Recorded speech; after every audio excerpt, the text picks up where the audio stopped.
Solve natin ngayon yung situation 1.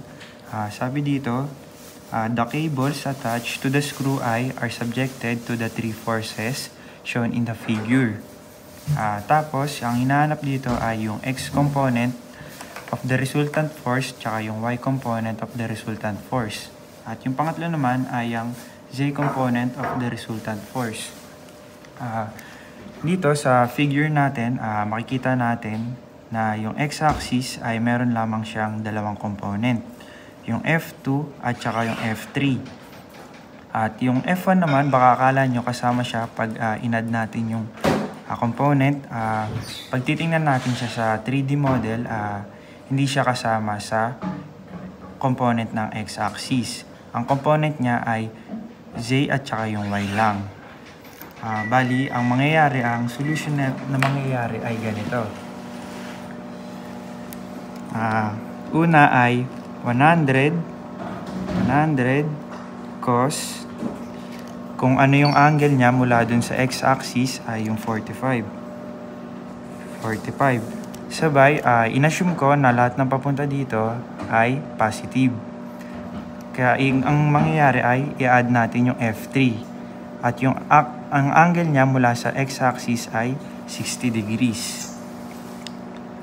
Plus 250 cos 60 degrees. Tapos, kunin nyo lang yung calculate nyo. Input nyo lang yan. 100 cos 45 plus 250 cos 60. At ang lalabas na sagot dyan ay 195.71. Sulat lang natin. 195.71 Newton. Huwag niyong kakalimutan yung unit, syempre. Okay, yung tanong naman sa pangalawa ay yung Y component naman. So, balik tayo dito sa figure. Dinrawing ko. Inassume ko na dito sa y-axis ay lahat ng pakanan ay positive. Kaya ang mangyayari yung F1, yung F2 ay positive yan. Tapos ima-minus lang natin siya sa F3. Kasi ang assume nga natin, sinabi ko kanina ay lahat ng y na pakanan ay positive. Kaya naging minus yung F3. So kung isusulat natin siya, ganito. Yun nga, ang sinabi natin kanina, una is yung F1. 350 sin 40 yung sinulat ko kasi makikita natin dito sa drawing. Yung 40 degrees na naglalay siya sa Z. Kaya ginamit natin ay sin 40. Kung naalala nyo, yung pagka 2D naman, ang ginagawa natin ay ito yung X, ito yung Y. Kapag ito yung angle na naglalay sa Y-axis, sinasign lang natin yun. Pares lang siya sa Z at Y. Tapos, yung sa 100 naman, na component, 60 degrees, naglalay naman siya sa Y. So, ang ginamit natin ay 100 cos. 100 cos 60. Tapos, ima-minus nga natin yung 250. Ang angle niya ay mula sa Y-axis ay 45. Ito, makikita niyo dito, 45. Naglalay naman siya dito sa y-axis, kaya cos ang gagamitin natin dyan. Bali, cos 45. Tapos, input lang natin siya ulit sa calculate.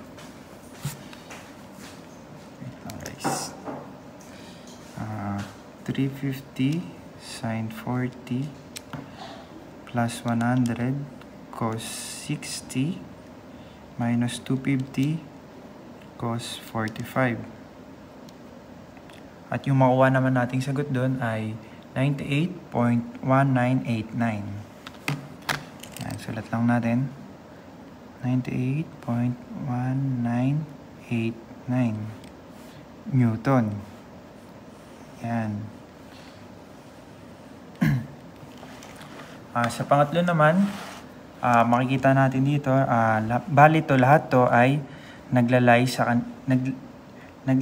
lahat ng axis. Kaya bali, ang mangyayari ay ipag-add natin sila lahat. So, una is 350 cos 40. Next naman ay plus 250 cos 60. At plus 100 cos 120. Yan. Itong 350, makikita mo, naglalay siya sa Z. Kaya ang ginamit natin ay cos 40. Tapos yung 250, ang angle niya naman ay 60 degrees. Tapos yung 100 naman ay, ang angle niya ay 120 sa Z. Tapos, input lang natin siya sa Calcu. Palitan lang natin to ng cos. Sabay.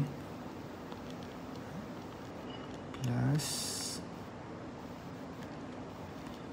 250 cos 60 tsaka 100 cos 120. Yan, diba? Palitan lang na lang natin.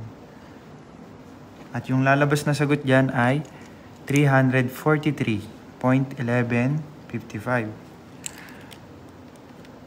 Sulat lang natin. 343.1155 Newton. Yan. Bali, ang ginamit natin na reference natin na component ay Z. Kaya lahat ng angle ay naggaling sa mga component ay 40 degrees, tsaka 60 degrees, tsaka yung 120. Baka malito lang kaya. Yun lang guys. Salamat.